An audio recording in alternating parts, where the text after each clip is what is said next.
Back in studio, Joe Musso alongside Emory Hunt. Damien Harris joining the conversation as well. And fellas, for 55 minutes, it was an Arizona team looking for a pulse, let alone points. They find both, but it's the third phase that comes back and bites them in the biggest moment. What do you make of the new kickoff rules for one and the lack of execution in it here, Emory? Well, this is the excitement that they wanted to bring back to the kickoff, and we now saw it play out in real time in a real ball game with real ramifications. And this time it burned the Arizona Cardinals. A yard short from the landing zone is the difference between the Cardinals probably going into overtime and what we now know is the Seahawks victory. So this was exciting.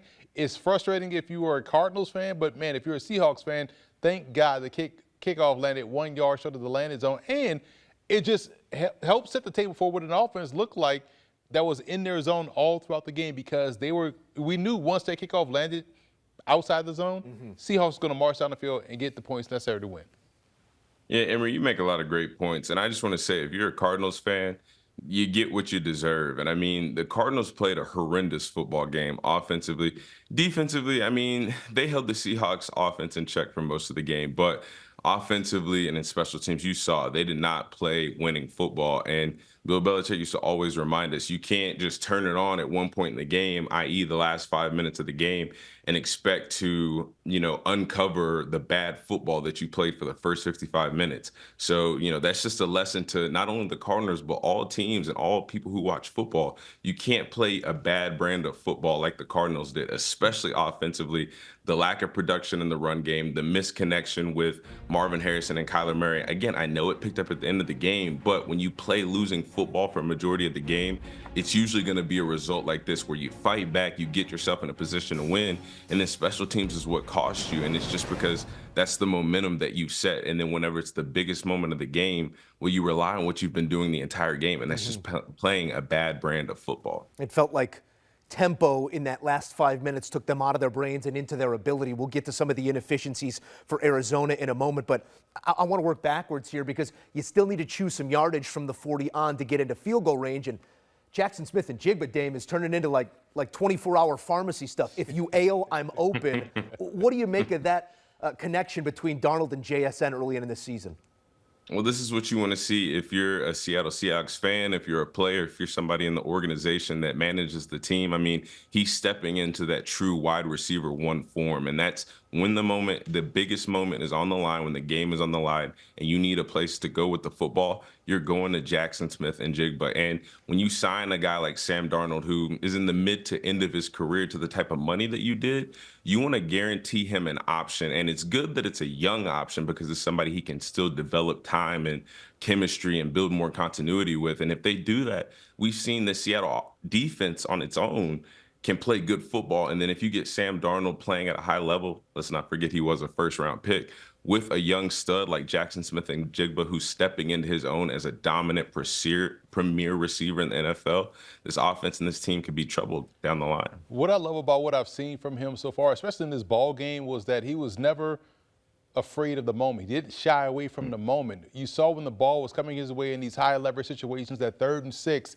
that was a crucial part in the game with 4.5 minutes left or 4:52 left on the clock. The deep ball, he was calm, cool, collected, made sure both feet was in bounds, was able to watch the ball over his shoulders into his basket and made the catch. Then on the last drive, made the reception and had the wherewithal to get out of bounds to preserve time on the clock and that timeout. So this is someone you could tell played a lot of football, a lot of high-level football, and the moment is not as big as it is for some receivers that have been in the league for quite some time. So that is promising for Seattle when you think about, man, we can go to this young guy, and he is ready for the moment each and every time. And Darnold was looking his way consistently. He was doing the same things over and over again against his defensive back, Melton, who's a very good corner, but today was not his day. And you saw Jackson Smith and Jigba did exactly what he needed to do for this team to get the win. 4 for 79. But can we hold on 1 second, Please, Joey. Damien, yeah. My only criticism with Jackson Smith and Jigba, can we clean up the language? I mean, when we're hot micing the refs, I mean,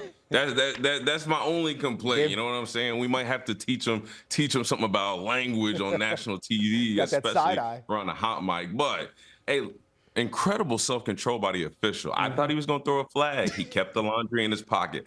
respect to that official. I Respect. will say we could have avoided that altogether if that play was properly officiated. That was not a hold This on is true. Jackson Smith and Good Jigba. point. But the dominoes do fall, and you have to comport yourself accordingly. I want to stay on the topic of Ohio State wide receivers because the duality of Marv was once again on display. Damien, he's not separating the way we want him to. It seems like mentally he's a little bit on top of himself, compounding issue.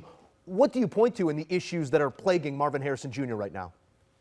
Well, first and foremost, it's a confidence thing. I mean, when you watch him play, he doesn't play at a fast pace.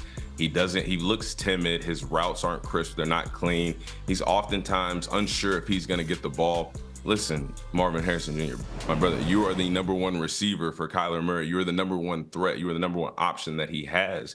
So I think it's a big confidence. I'm not going to say it's not ability, but you can't really break it down to X's and O's too much because when you watch him play, he just doesn't look like a football player that's confident. He doesn't look like somebody on the other end of Jackson Smith and Jigba that knows that he's going to create separations, that knows when the game is on the line, his number is going to be called and he's going to get open, whether it's on a hitch, whether it's on a stop, whether it's third down. Like he just doesn't look like he has that confidence. So I worry if some of the expectations we put on him, having a rookie year that didn't necessarily live up to the expectation.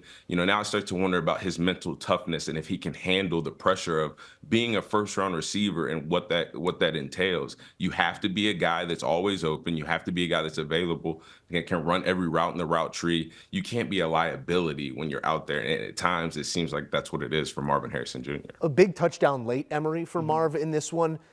And I think telling was the emotion that came out of him when he scored there, too. I think it speaks to a lot of what Damien just said, maybe the lack of confidence in oneself and even just the way he reacted to that touchdown. Yeah, and my coach used to always say, don't let mental mistakes become physical mistakes. And that's what we've seen manifest itself for Marvin Harrison Jr. This catch is what he usually looks like and what he looked like on tape at Ohio State. We didn't see that last week. We didn't see that earlier in this ball game. But because he was messing up all throughout the game, maybe blowing assignments in terms of, hey, I was supposed to break off that route. Kyler Murray threw it to open grass. I'm not there. Or when I took my foot off the gas when I was running the route over the middle of the field, it ends up in an interception. Your mental mistakes are becoming physical mistakes. And that is something that he has to shake free of because right now you're handicapping this offense. They're looking for playmakers. They're looking for explosive plays. They're looking for chunk plays.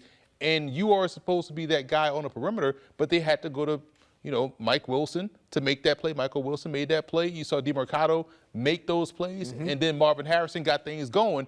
Then he started to make the plays, and you saw how the rest of the offense looked when he was doing his part, and that's where he has to get back to. It's not the most talented, or it's not the position group that puts the most fear in you. The weapons of Arizona are lacking. They need Marvin Harrison Jr. to be everything he was expected to be, and then some. It feels behind schedule, another drop that leads to an interception in this game, and ultimately an effort that ends up 3 points shy of their opponent in this one. I want to get back on Seattle here for a moment because that's now 8 straight on the highway. This team can go on the road and win. It's a young head coach, Damien. What does that tell you about the way they're being coached and the way they're responding to that coaching?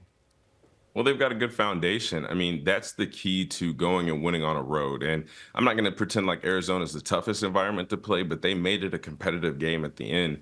And what is the makeup of a tough team that can go into a tough environment, that can face a lot of different circumstances, the highs and lows, can play from ahead, can play from behind, and still control the game. And there was even a point where I felt like the score should have been more than what it was because Seattle had such control of the game. I mean, defensively, they weren't allowing Arizona to do anything in the run game and pass game. Kenneth Walker ran the ball well. Sam Darnold, he picked his spots. He didn't turn the ball over. He just took what the defense gave him. So this Seattle team, I got to give them a lot of credit. Although they let Arizona climb back in the end, and I think that they just let their foot off the gas a little bit. But this is a good team. They've got good players. They've got good coaches. They have the right system that allows them to go into tough environments in games where things start to get a little bit off schedule, where maybe their offense isn't flowing. Well, their defense is going to pick them up, or vice versa. Defensively, they're not getting those stops. Well, they can depend on Sam Darnold, Kenneth Walker, and the offense to go out and get points, get the ball down the field, move the ball, control time of possession. So this is a good win for this team. I think they fought to the end. And I think, again, whenever you can win in circumstances like this and just find ways to win tough, ugly, scrappy games, that shows a lot about the genetic makeup of your football team. I feel like everyone on this team is excited to make a play on both sides of the ball. And that is why they go out there and have success at home or on the road. And when you think about why they're having success offensively, everyone gets a touch.